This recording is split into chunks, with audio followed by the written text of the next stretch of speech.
The holographic projection flickered to life in the council chamber of the Galactic Federation. Ambassador Theron of the Crystalline Collective addressed the assembled delegates, his translucent form pulsing with barely contained alarm. "We must discuss the humans," he announced, his voice resonating through the chamber like wind chimes in a storm. A ripple of unease passed through the diverse assembly. The VRWNN delegation shifted their segmented bodies nervously. The Kelthans, who breathed methane and sat in their specialized containment pods, dimmed their bioluminescent patterns to signal concern. "What have they done now?" asked High Counselor Meridax of the VRWNN hierarchy, already dreading the answer. Theron's form pulsed a deep crimson. "They've expanded again. Another 17 systems in the past solar cycle. They've reached the outer boundaries of what we've always called." He paused, as if the words themselves were dangerous, the end of the galaxy. The chamber erupted in chaos. The end of the galaxy wasn't a literal designation, it was what every spacefaring civilization called the region of space surrounding human territory. Not because it was geographically remote, but because ships that entered often didn't return the same. And those that did brought back stories that defied belief. "The Forbidden Zone," whispered Counselor Vex of the Matherian Compact. "They're living in the Forbidden Zone." "Not living," Theron corrected grimly. "Thriving." The humans had emerged onto the galactic stage merely 200 cycles ago, a blink of an eye in cosmic terms. At first, the Federation had welcomed them with the patronizing warmth reserved for primitive species. The humans seemed harmless enough, bipedal carbon-based life forms with basic faster-than-light capability and an odd fondness for bringing small carnivorous animals aboard their starships. Then the reports started coming in. A human mining vessel had been caught harvesting resources from a neutron star's accretion disk. When warned about the lethal radiation, the human captain had simply said, "We're wearing suits," as if that explained everything. A human colony ship had established a settlement on a planet with gravity 3 times Federation standard. When asked why they chose such a punishing world, they'd responded, "The view is nice, and it's good for building muscle." And then there was the incident with the black hole. The Federation had explicitly marked the system as catastrophically dangerous, a place where spacetime itself became treacherous. The humans had built a research station there. They called it Camp Horizon and complained mainly about the time dilation making their coffee shipments arrive late. "How many humans are in that region now?" asked Meridax. Theron consulted his data tablet. Current estimates suggest 43 billion, spread across 178 colonies. 43 billion. Vex's translator struggled with the concept. "Living in conditions that would kill most of us in moments." "Correct," Theron confirmed. "And they're recruiting others to join them. They call it adventure colonization." The chamber fell silent as the implications settled over them like a heavy blanket. "Perhaps," Meridax said slowly, "we should send another diplomatic mission. Remind them of the dangers." Theron's form flickered with what might have been amusement, or horror. "We tried." The human ambassador's response was. He consulted his notes, "Thanks for your concern, but we've got this." The council adjourned in troubled silence, none of them knowing that humanity's expansion into the end of the galaxy was only just beginning. Captain Maria Reeves stood on the bridge of the UES Wanderer, watching the swirling maelstrom of the Crimson Nebula fill the viewscreen. The dense clouds of ionized gas sparked with radiation that would fry most starship systems in seconds. Navigation through it was considered mathematically impossible by every species in the Federation. Her crew called it the Tuesday route. "Helm, take us through Corridor 7 Alpha," she ordered, sipping her coffee. "And somebody tell engineering we're getting that rattle in the port engine again." "Captain, we're receiving an emergency hail from a Crystalline Collective freighter," reported Lieutenant James Park from communications. "They're caught in the gravitational eddies near the nebula's edge." Maria set down her mug. "How many crew?" 23, ma'am. "Their engines are failing, and they're drifting toward the radiation belt." "All right, let's go get them." "Helm, new course." How long until they reach critical exposure? 15 minutes at current drift rate. We can make it in 8. Chief Okonkwo, prep the cargo bay for evacuees. Medical team on standby. Maria opened the ship-wide comm. All hands, this is the captain. We're conducting a rescue operation in active radiation. Standard protocols apply. Seal your stations and dose up on antirads. Throughout the Wanderer, the crew moved with practiced efficiency. This wasn't unusual. Rescuing other species from routine conditions was something human ships did regularly. The regions that Federation vessels avoided were precisely where human ships excelled. 8 minutes later, the Wanderer pulled alongside the stricken freighter. The crystalline ship's elegant structure was already developing stress fractures from the radiation exposure. "Captain, they're asking how we're surviving these radiation levels," Park reported. "Their sensors indicate we should be dead." Maria smiled. "Tell them we've got good shielding." And mild hubris. The rescue proceeded smoothly. The crystalline crew members were transferred through hard seal tubes, their translucent forms dimming with shock as they came aboard. Many had never been on a human vessel before. Ambassador Theron, who happened to be aboard the freighter returning from a diplomatic mission, materialized on the Wanderer's bridge. His form pulsed with confusion and gratitude. "Captain Reeves, you've saved our lives. But I must know, how are you operating in these conditions? This nebula has been forbidden territory for millennia."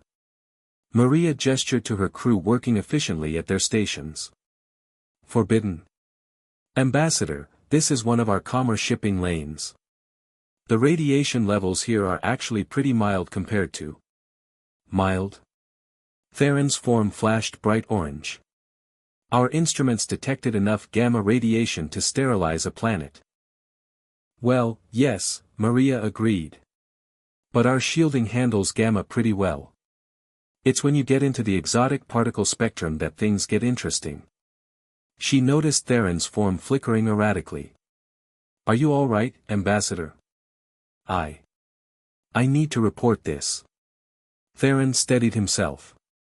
"Captain, do you understand that what you call a shipping lane is classified as a kill zone by every spacefaring civilization?" Maria considered this. "That would explain why there's never any traffic.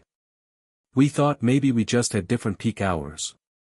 "Different peak hours," Theron repeated faintly. "Yeah. We've been petitioning to establish official trade routes through here. Cut travel time between the Federation core and the Outer Rim by 60%.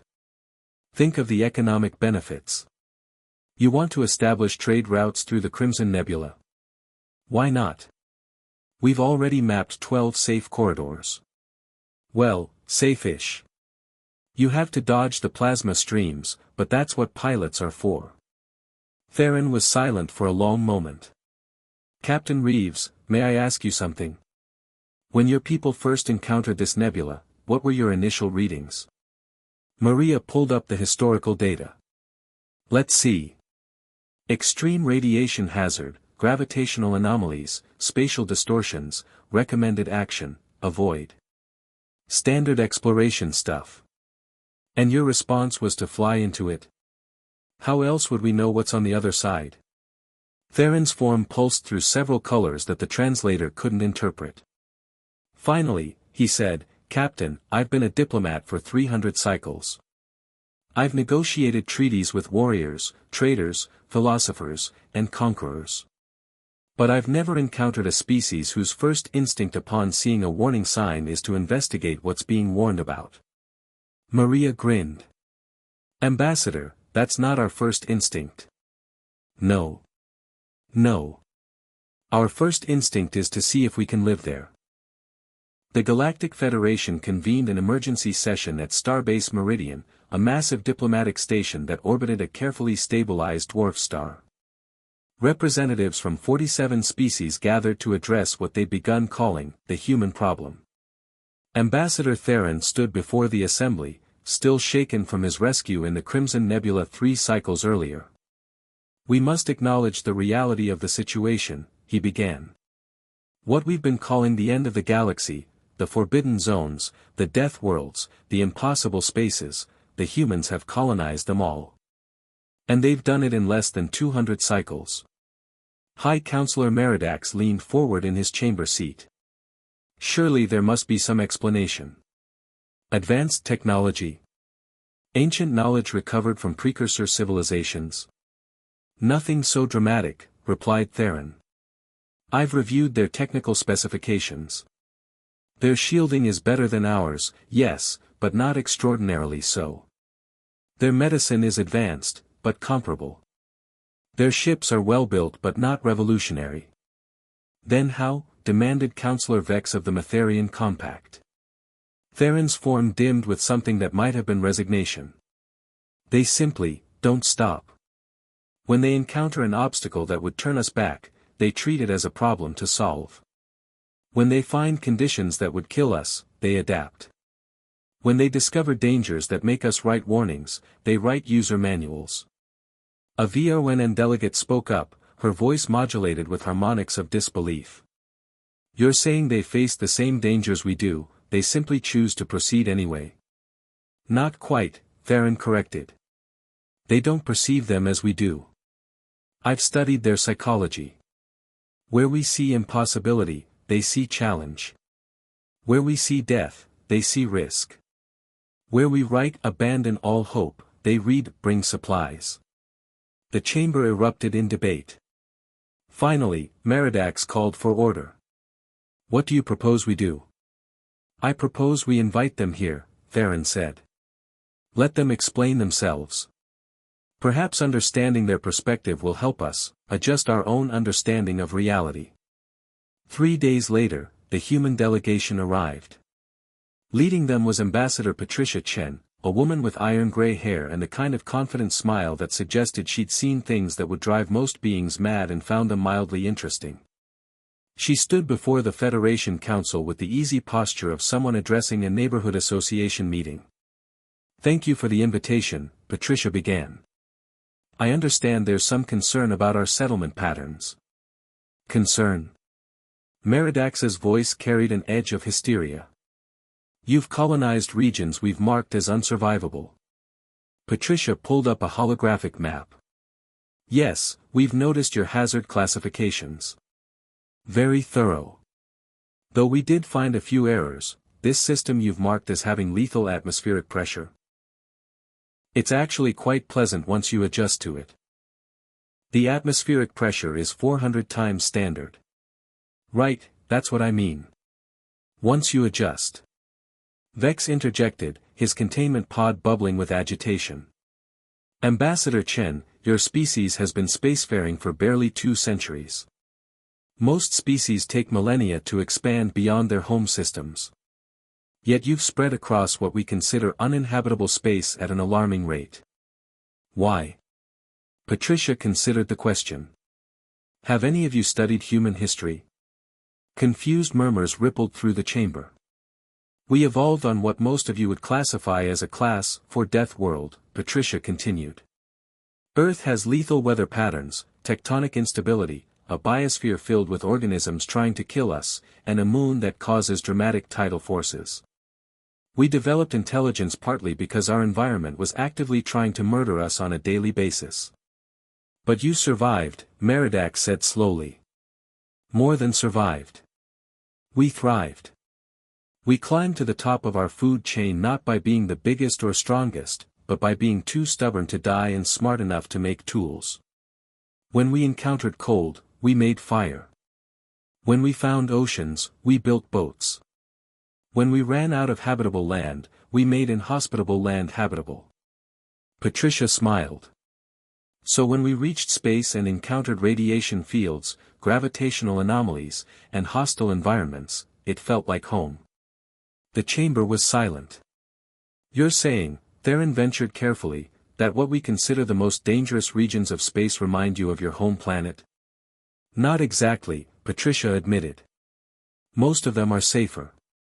The translator had to restart itself several times to process that statement correctly. Following the conference, the Federation Council approved a cultural exchange program. They would send observers to human colonies, and humans would open their settlements to Federation scientists. Perhaps understanding how humans thrived in impossible conditions would benefit everyone. Dr. Yuki Tanaka drew the short straw, or so her colleagues thought. She was assigned to visit Outpost Defiance, a human settlement built inside a rouge gas giant that drifted between stars. The planet had no sun, no stable orbit, and surface winds that reached supersonic speeds.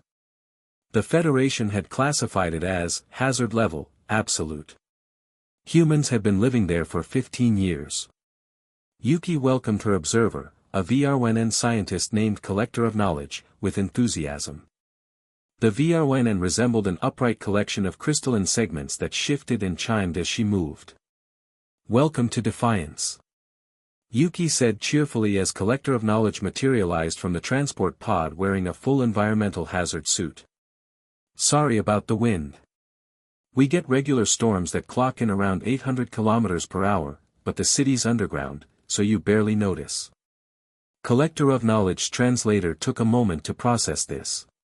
"You've built an entire city underground on a rogue planet with supersonic winds?"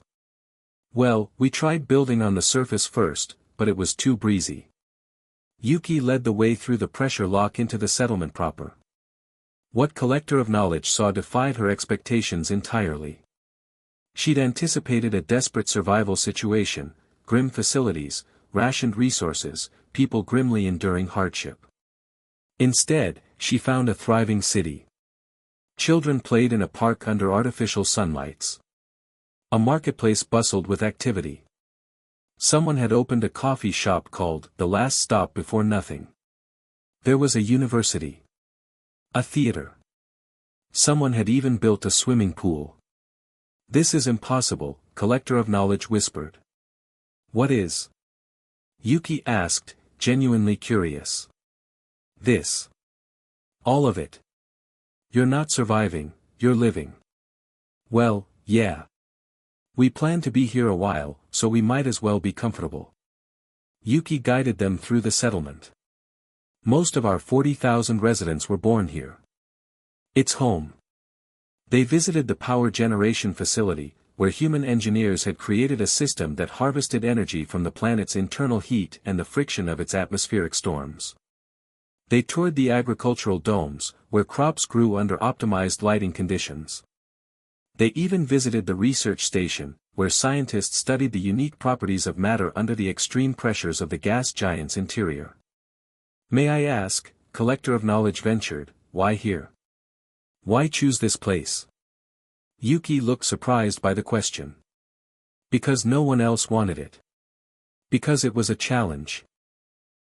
Because we looked at this orphan planet drifting alone through the void and thought, we could make something beautiful here." She gestured at the city around them. "And we did." They stopped at an observation deck, a reinforced dome that looked out into the planet's churning atmosphere. Lightning storms raged in the clouds, painting the darkness with electric blues and purples. "It's beautiful," Collector of Knowledge admitted. "Isn't it?" Yuki smiled. "Every Federation ship that passes through this sector sends the same message, 'How are you still alive?' And every time, we reply, 'We're not just alive. We're home.'" During her week at Outpost Defiance, Collector of Knowledge documented everything. The schools where children learned engineering alongside literature. The restaurants serving food from Earth alongside dishes adapted to local ingredients. The young couple getting married in the observation dome, exchanging vows while lightning painted the sky. On her last day, Collector of Knowledge asked Yuki the question that had been bothering her since arrival. "Don't you ever want to leave? To go somewhere easier?" Yuki considered this thoughtfully. "Some people do. We have regular transports. But most of us stay because this place is ours. We built it. We made it work. Every system, every building, every solution to every problem, that's us. That's humanity." She looked out at the storm-racked atmosphere. "The Federation looks at this place and sees death. We look at it and see home. Maybe that's the difference between us." Perhaps, Collector of Knowledge agreed. Then, more quietly, or perhaps we've forgotten how to see possibility in impossible places. That night, Collector of Knowledge filed her report to the Federation Council. She wrote extensively about the settlement's technical achievements, their social structures, their resource management. But she ended with a personal note. I came to Outpost Defiance expecting to document a survival situation. Instead, I discovered a civilization. The humans don't merely endure harsh conditions, they transform them into opportunities. What we call the end of the galaxy, they call the frontier. And watching them thrive in these impossible spaces, I can't help but wonder, have we, the older civilizations, become too comfortable?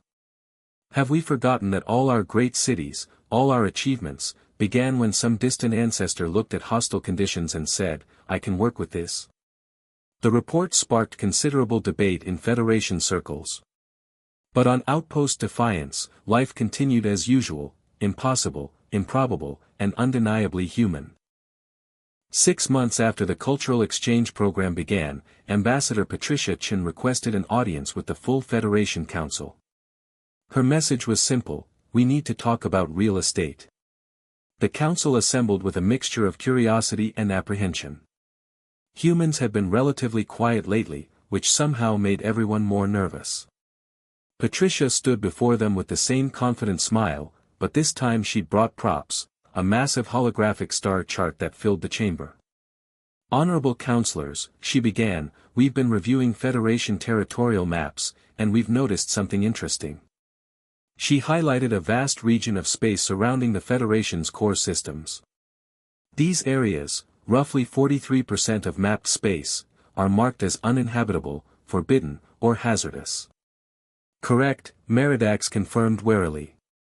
These are the death zones. No species can survive there. Most species, Patricia corrected gently. With respect, counselors, humans have been living in these regions for decades. We've established colonies, trade routes, even resort destinations in places you've written off as impossible. A ripple of unease passed through the chamber. We're not here to criticize, Patricia continued. Different species have different tolerances.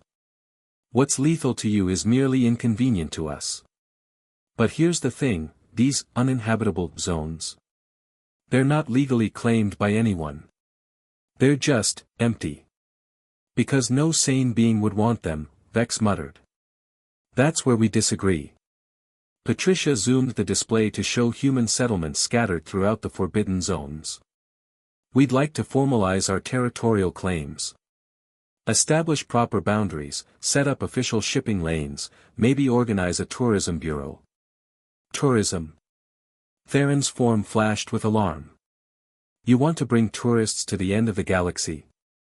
Well, end of the galaxy is a bit dramatic. We were thinking of calling it the frontier, but we're open to suggestions. Patricia pulled up images of human settlements. Look, we've got mineral-rich asteroid fields, spectacular nebula views, and some of the best zero-G sports facilities in the galaxy. There's a market for this. Councillor Meridax leaned forward.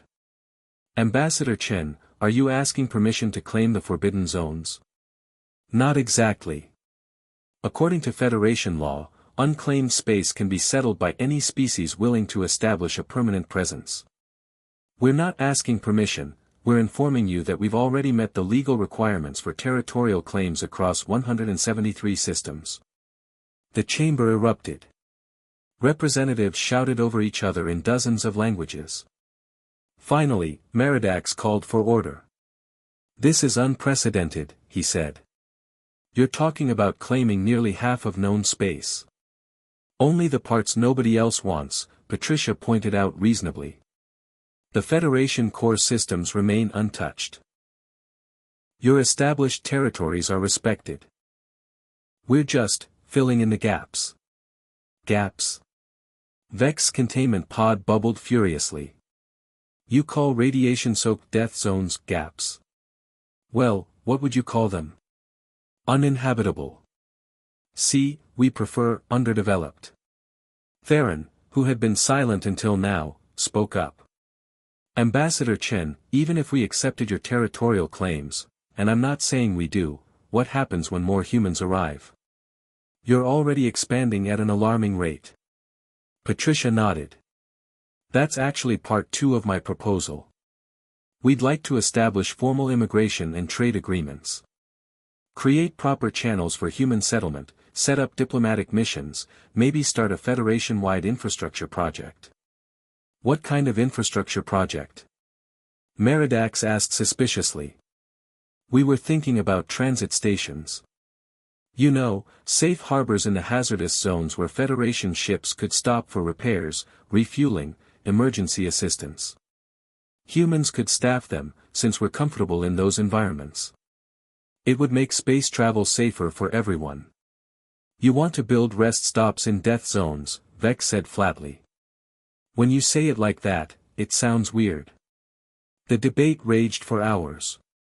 Some counselors argued that human territorial claims should be rejected on principle. Others pointed out that Federation law clearly supported their position. Still others worried about what it meant for humanity to control so much space. Finally, Meridax proposed a compromise. We'll recognize your territorial claims in the forbidden zones. But you must agree to several conditions: open borders for scientific research, guaranteed safe passage for Federation vessels, and regular reporting on settlement activities. Patricia considered this. Counter-proposal: we agree to all that, plus we'll share our environmental adaptation technologies. Help other species settle in slightly less hospitable regions. Expand the range of habitable space for everyone. You'd share your technology? Theron asked, surprised. Why not?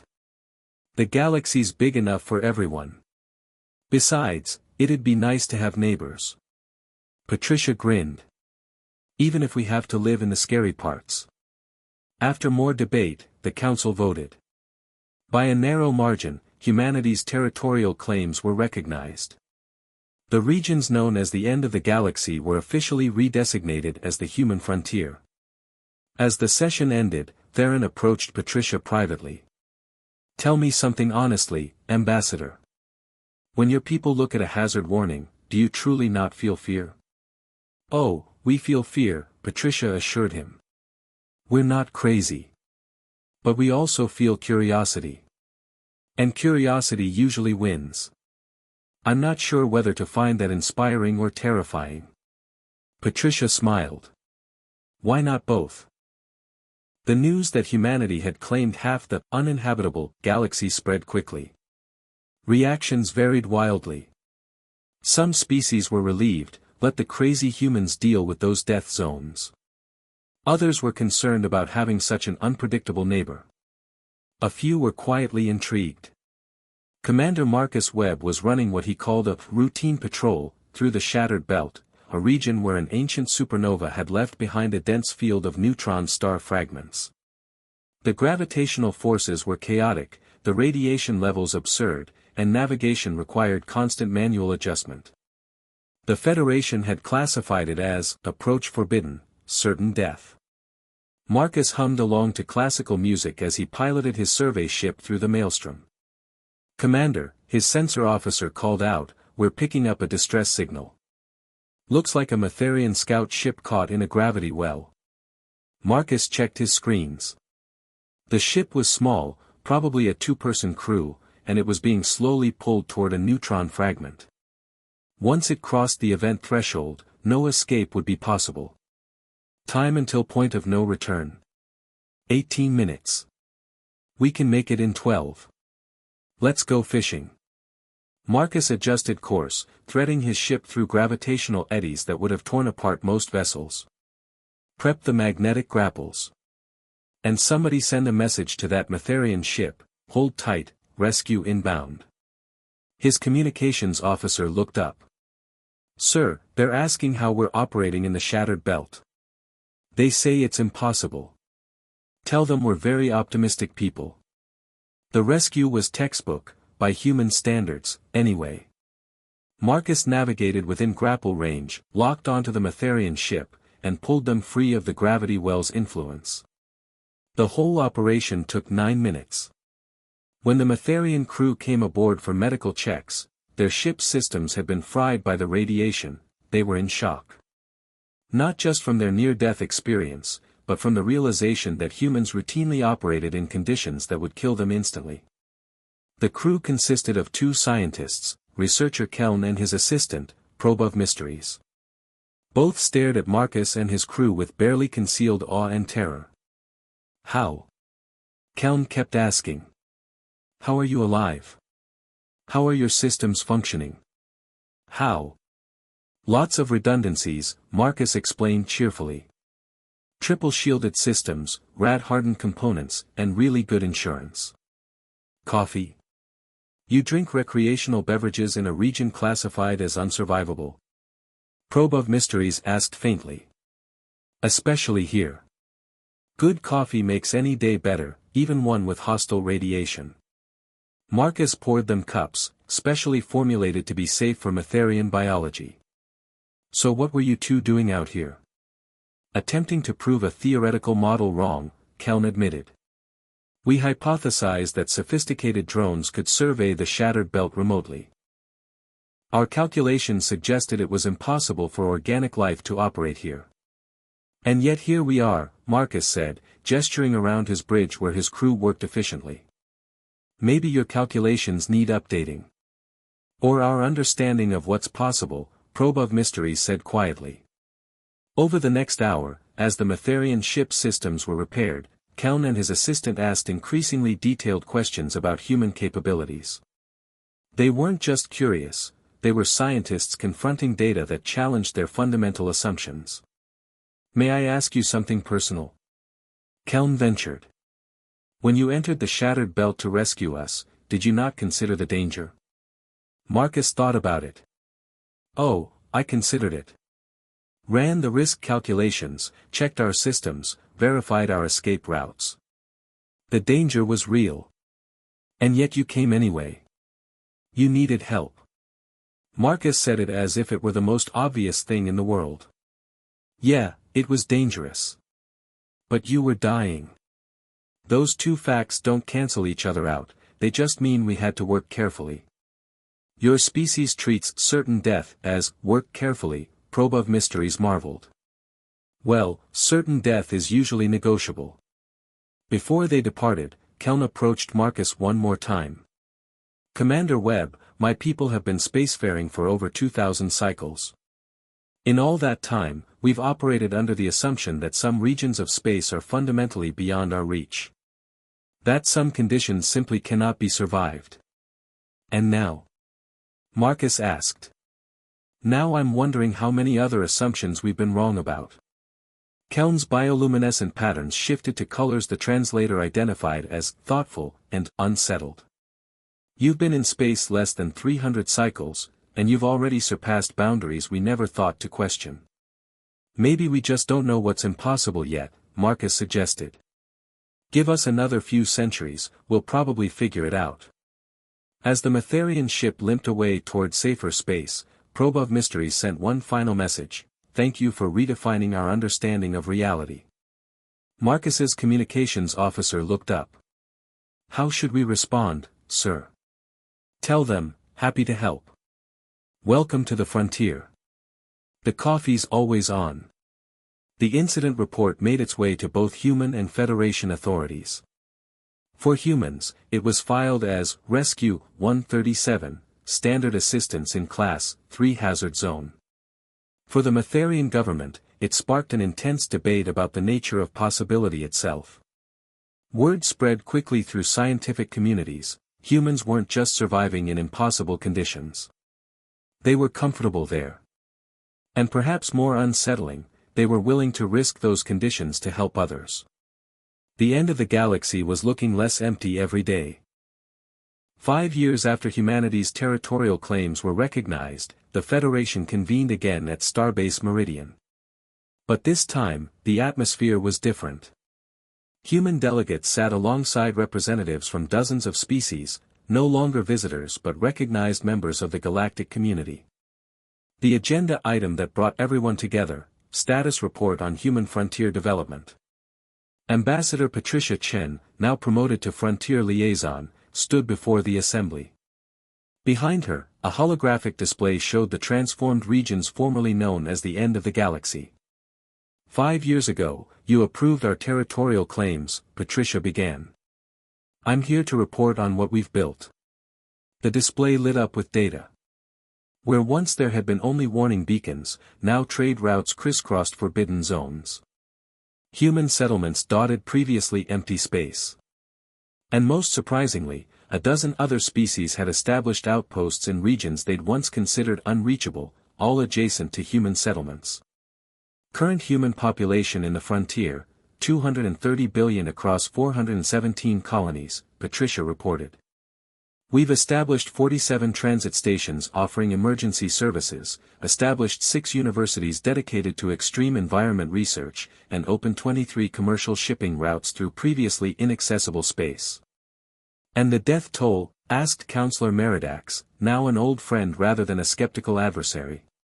Lower than predicted, Patricia admitted.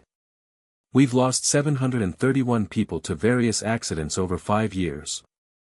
It's a tragedy for every family involved, but statistically, it's comparable to settlement fatalities in Federation core systems during their expansion periods. Theron, who now served as the Federation's Human Affairs Specialist, added his report. More significantly, human rescue operations have saved over 12,000 non-human lives in the same period. Their transit stations have provided emergency assistance to vessels from 32 different species. We've also made some fascinating discoveries, Patricia continued enthusiastically. It turns out those death zones are full of phenomena we never expected. Exotic matter formations, unique spatial geometries, even signs of ancient civilizations that adapted to extreme environments. The University of Defiance just published a paper on organisms that thrive in hard vacuum. Life finds a way, apparently, even in places we thought were sterile. Collector of Knowledge, who now split her time between Federation research stations and human colonies, stood to speak. I've spent 3 years studying human expansion patterns. What we're witnessing isn't just colonization, it's a fundamental shift in how we understand habitable space. Humans aren't conquering death worlds, they're demonstrating that death world is a flexible category. Some of you have expressed interest in settling border regions yourselves, Patricia noted. We've developed partnership programs. Humans provide technical assistance and emergency services while you establish your own colonies in moderately hostile environments. It's been quite successful. She pulled up images, a VRNN research outpost studying radiation-resistant materials, located next to a human mining colony. A crystalline collective artistic community creating sculptures from exotic ices in a region where temperatures hovered near absolute zero, supported by human life support contractors.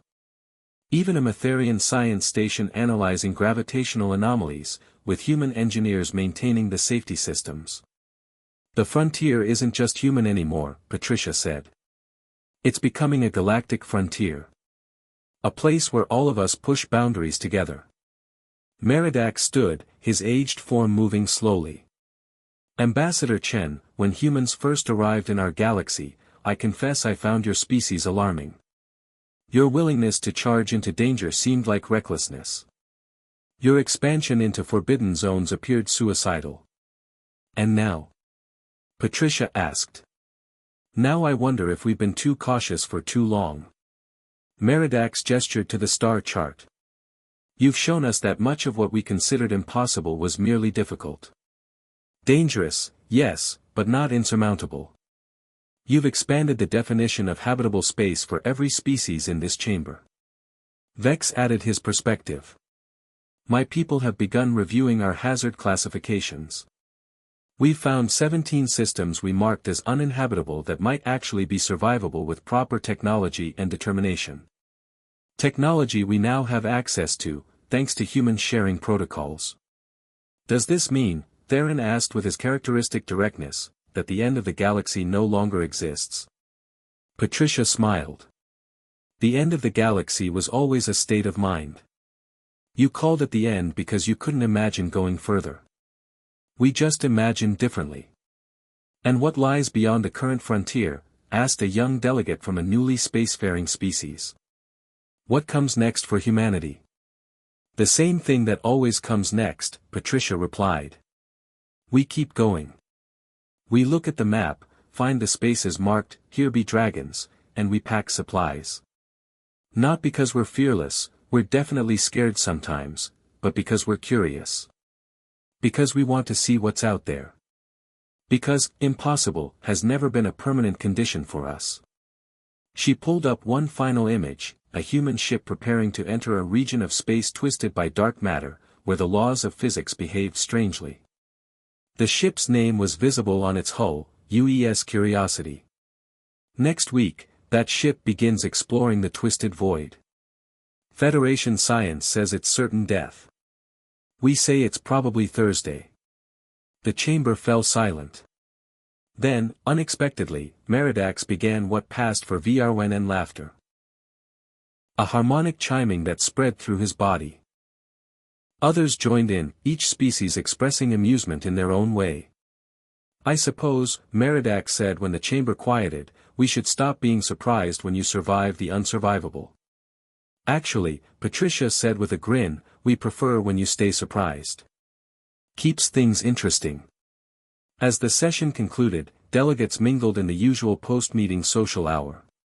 Humans chatted easily with representatives from dozens of species, sharing stories of their various settlements and discoveries. The barriers that had once seemed insurmountable, both physical and cultural, had begun to dissolve. Theron found Patricia on the observation deck, looking out at the stars. The dwarf sun that Starbase Meridian orbited cast a warm glow across the void. You've changed the galaxy, Theron said simply. Patricia shook her head. We just showed up and did what humans do. The galaxy was always capable of this, you all were. You just needed someone to go first. Perhaps. Theron's form pulsed with colors the translator interpreted as contemplative and amused. Though I notice you didn't mention your most ambitious project in the session. Which one? Patricia asked innocently. The one where you're planning to establish a colony inside a stellar nursery. Where stars are actively forming. Where temperatures and pressures fluctuate wildly and radiation levels make the Crimson Nebula look like a vacation resort. Patricia tried not to smile. That's still in the planning stages. You've already sent 3 survey missions. Okay, advanced planning stages. She turned to face him. Look, Theron, I know it sounds crazy. Everything your species does sounds crazy, Theron interrupted. That's not a criticism anymore. I've come to realize that crazy is simply what innovation looks like to those too comfortable with the status quo. They stood in comfortable silence for a moment, watching ships come and go from the station. Human vessels moved among Federation craft without causing alarm now. They'd become part of the familiar landscape of galactic life. Can I ask you something honestly? Patricia said. 5 years ago, were you afraid of us? Theron considered the question carefully. Yes. Terrified, actually. Not because I thought you'd attack us or conquer us, but because you represented something far more threatening, proof that our limitations were self-imposed. That we'd been living smaller lives than necessary, avoiding challenges we could have overcome. And now? Now. Theron's form brightened. Now I'm excited. Because if humans can thrive where we thought nothing could survive, what else might be possible? If death worlds can become homes, if forbidden zones can become frontiers, if certain death can become, probably Thursday. He paused. Then perhaps we've all been thinking too small. A chime sounded, the transport that would take the Federation delegates back to their respective territories was departing soon. As they made their way to the docking bay, Theron had one more question. Patricia, what do humans call the regions beyond the current frontier? The places you haven't explored yet? She thought about it. We don't really have a name for it. Just unexplored space, I guess. No dire warnings. No dramatic names. Why would we? It's just, next. Patricia smiled. Though I'm sure once we get there, we'll find someone's marked it as the new end of the galaxy or something equally ominous. And we'll probably set up a coffee shop there. Theron's laughter chimed through the corridor. I don't doubt it. And when you do, the Federation will probably declare it impossible, write extensive warnings, and then watch in bewilderment as you turn it into a tourist destination. That does seem to be our pattern, Patricia agreed. As Theron boarded his transport, he looked back one more time. Do you know what the most unsettling thing about humans is? Our radiation tolerance. Our gravitational adaptability. Our inexplicable fondness for danger. Your optimism, Theron said. You look at the universe and see possibilities where we see limitations. You encounter the impossible and treat it as a temporary condition. That kind of determined hopefulness is perhaps the most powerful force in the galaxy. Is that a compliment or a warning? Yes, Theron said, and his form flashed with genuine warmth. Stay safe out there, Patricia. Or at least, stay as safe as humans ever do. We'll try. No promises, though. As the transport departed, Patricia made her way to the human section of the station. She had a call scheduled with the UES Curiosity, they'd be entering the Twisted Void tomorrow, and she wanted to wish them luck. In the human lounge, a group of colony administrators were planning next quarter's expansion. On the view screen, someone had pulled up a map highlighting their next targets, a system with gravitational anomalies, a nebula with exotic particle formations, and what Federation scientists had designated, hazard level, abandon hope. Someone had already nicknamed it, New Denver. Patricia poured herself a coffee and settled in to review the proposals. Outside the viewport, the galaxy stretched endlessly, vast, dangerous, full of radiation and gravitational wells and spatial anomalies and 1,000 other hazards that would kill most species instantly. To humanity, it looked like home. Somewhere in the Federation core worlds, an elderly VRWAN teacher was updating her curriculum. The section on uninhabitable space was being revised. Where once it had listed absolute prohibitions, it now included a note, inhabitability is species dependent. Consult human settlement patterns for alternative perspectives. On a dozen worlds, young beings from various species looked at star charts and wondered, if humans could live there, what could their own people achieve? The questions they'd been taught not to ask were suddenly being asked everywhere. And in the regions formerly known as the end of the galaxy, now simply called the frontier, 230 billion humans went about their daily lives. They raised children in orbital stations around neutron stars. They grew crops in the sheltered valleys of tidally locked planets. They built research stations in radiation zones and mining operations in gravitational anomalies. They lived, worked, loved, and thrived in places the galaxy had declared impossible. Because to humans, impossible had never meant, can't be done. It only meant, hasn't been done yet. And that made all the difference. Epilogue. 10 years later, the Federation officially retired the term end of the galaxy. The designation was considered outdated, no longer reflective of reality. Humanity had expanded to over 800 colonies. 12 other species had established outposts in formerly forbidden regions. The University of the Frontier had become the galaxy's premier institution for extreme environment research, with students from 47 species. And the UES Curiosity? It had successfully mapped the Twisted Void and returned with data that revolutionized physics. The crew reported that it was intense, but manageable. They'd already departed for their next destination, a region of space where dark energy concentrations made faster-than-light travel theoretically impossible. The mission report simply noted, "We'll let you know how it goes." In the Federation Council chambers, where one species had debated whether humanity's expansion should be stopped, they now discussed partnership opportunities.